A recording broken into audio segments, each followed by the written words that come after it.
جو مصیبت نپور شرما کے ایک بیان کے بعد سامنے آئی اور احتجاج اور مظاہرے اور ہنگامے شروع ہوئے اور یہ نعرے لگائے جانے لگے کہ گستاخ نبی کی ایک سزا، سر تھن سے جدا، سر تھن سے جدا۔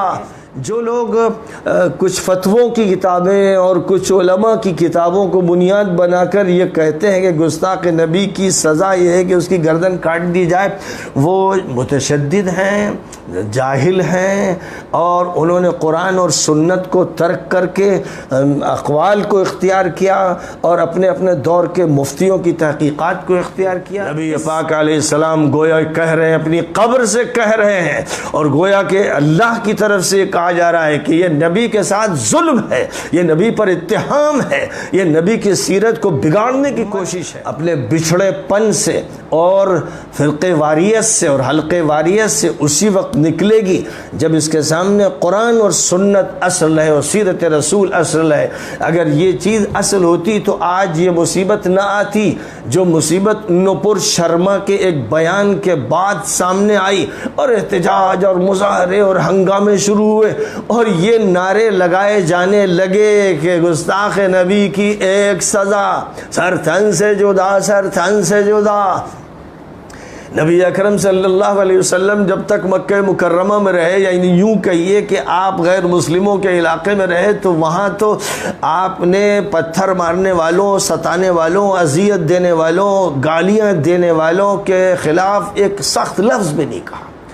صبر کا رویہ اختیار کیا، اور آپ کے صحابہ نے بھی صبر کا رویہ اختیار کیا اور دعوت کا کام کیا، ان کو اسلام سے متعارف کرائے۔ مدینہ منورہ تشریف لائے تو مسلمانوں میں وہ لوگ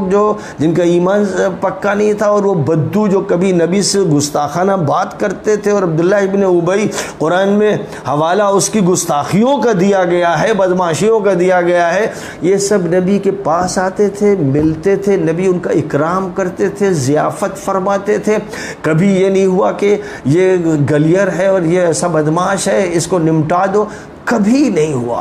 اور مسلسل جب تک موت نہیں ہو گئی عبداللہ ابن ابی کی، وہ نبی پاک علیہ السلام کی مجلس میں آ کر بیٹھتا تھا، بڑی عزت کے ساتھ بٹھایا جاتا تھا۔ اور آپ کو معلوم ہے کہ نبی پاک علیہ السلام کے پاس یہودی آتے تو کہتے السلام علیکم، سب نے پڑھا ہوگا تفسیر میں، السلام علیکم، یعنی وہ زبان کو توڑ مروڑ کر ایسا کہتے تھے کہ جس کے معنی ہوتے تھے تجھے موت آئے، تجھے موت آئے۔ اور بعض صحابہ کو غصہ آتا تو کہتے کہ اس کو ٹھیک کیا جائے، تو نبی فرماتے دیکھو میں نے جواب تو دے دیا نا، میں نے کہا وعلیک، میں نے کہہ دیا وعلیک، بس جاؤ تم پر۔ یعنی حضرت عائشہ صدیقہ رضی اللہ تعالی عنہا نے ایک موقع پر جب یہ سنا تو غصے میں کہہ دیا علیک السام والموت واللعنہ، تجھے موت آئے، تجھ پر لعنت۔ تو نبی نے منع کیا، نہیں یہ زبان استعمال مت کرو، میں نے جواب دے دیا وعلیک کہہ کر، بس۔ تو اب اگر یہ اتنی بڑی گالی اور ایسے الفاظ کا استعمال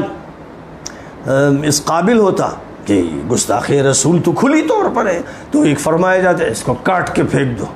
کبھی نہیں ہوا۔ قرآن نقل کر رہا ہے ایسے لوگوں کے بارے میں، اور قرآن ہی نقل کر رہا ہے کہ وہ نبی کے پاس آتے ہیں تو لیم بِأَلْسِنَتِهِمْ وَطَعْنًا فِي الدِّينِ، کبھی کہتے ہیں اسمع غیر مسمع، اور کبھی کہتے ہیں راعنا، یعنی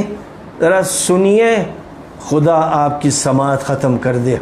اور کہتے ہیں راعنا، وہ ہمارے چرواہے۔ تو نبی کی مجلس میں گالی کے الفاظ ذو معنیین استعمال کرتے ہیں۔ کبھی نہ کسی صحابی نے یہ کیا کہ پکڑ کر گھسیٹ کے ان کو لے گیا ہوں، گریبانی پکڑ لیا ہو، سب سن رہے ہیں اور تحمل کا اظہار کر رہے ہیں۔ یہ نبی کی سیرت مکی دور میں بھی ہے، مدنی دور میں بھی ہے، اور کثرت سے واقعات پیش آتے رہے جنہوں نے نبی کی شان میں بڑی گستاخیاں کی، لیکن نبی ہمیشہ عفو درگزر سے کام لیتے رہے۔ قرآن بھی یہی کہتا رہا، نبی بھی اسی پر عمل کرتے رہے۔ جو واقعات نقل کیے جاتے ہیں کعب ابن الاشرف کے اور عبداللہ ابن ابی الحقیق کے، میں ان کا سب سے زیادہ واقف کار ہوں، 10 سال میں نے کتاب المغازی پڑھائی ہے۔ یہ کیسز دوسرے ہیں، یہ حربیوں کے کیسز ہیں، یہ مفسدوں کے کیسز ہیں، یہ دشمنوں کے ساتھ سازشوں کے کیسز ہیں۔ نبی کو برا کہہ دیا، یہ اصل اس میں نہیں ہے۔ سیرت کی کتابیں پڑھنی چاہیے، اور جنہوں نے محققانہ لکھا ہے ان کو پڑھنا چاہیے۔ جو جاہل جپٹ قسم کے لوگ ہیں، پاکستان میں زیادہ جاہل ہیں اور انڈیا میں بھی جہالہ موجود ہیں، وہ نہ سیرت کے مواقف کو سمجھ پاتے ہیں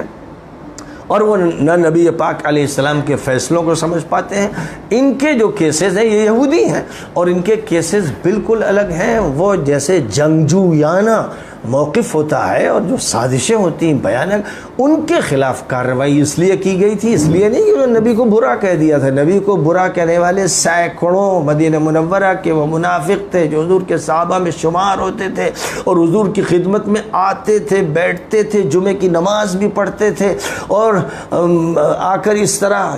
حیوک بما لم یحیک بہ اللہ، اس طرح آداب بجا لاتے تھے اور جھکتے تھے کہ گویا ہاتھ چومنا چاہتے ہیں، پیر چومنا چاہتے ہیں۔ یہ وہ لوگ ہیں جن کے بارے میں قرآن کہتا ہے کہ یہ سازشی لوگ ہیں، بگڑے ہوئے ہیں، لیکن یہ سب کام کرتے تھے۔ اور نبی پاک علیہ السلام ان کے خلاف کبھی بھی یہ فیصلہ نہیں کرتے تھے کہ ان کو سزا دو، ان کو سبق پڑھا دو، ان کی چھٹی کر دو، کبھی نہیں۔ اس لیے ظاہر ہے کہ جو لوگ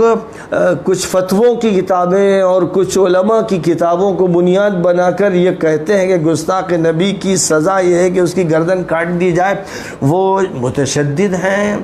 جاہل ہیں، اور انہوں نے قرآن اور سنت کو ترک کر کے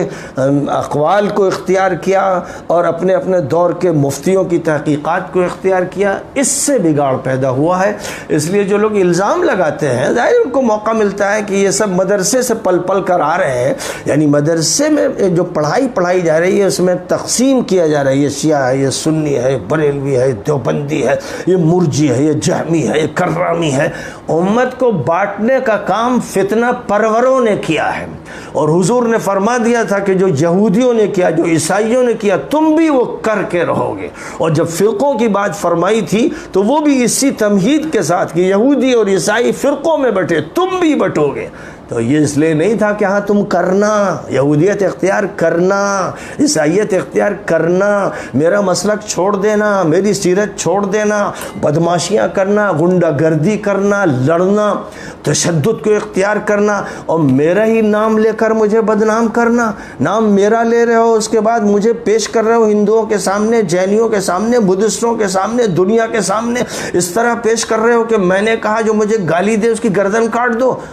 ظاہر ہے کہ نبی پاک علیہ السلام گویا کہہ رہے ہیں، اپنی قبر سے کہہ رہے ہیں، اور گویا کہ اللہ کی طرف سے یہ کہا جا رہا ہے کہ یہ نبی کے ساتھ ظلم ہے، یہ نبی پر اتہام ہے، یہ نبی کی سیرت کو بگاڑنے کی کوشش ہے۔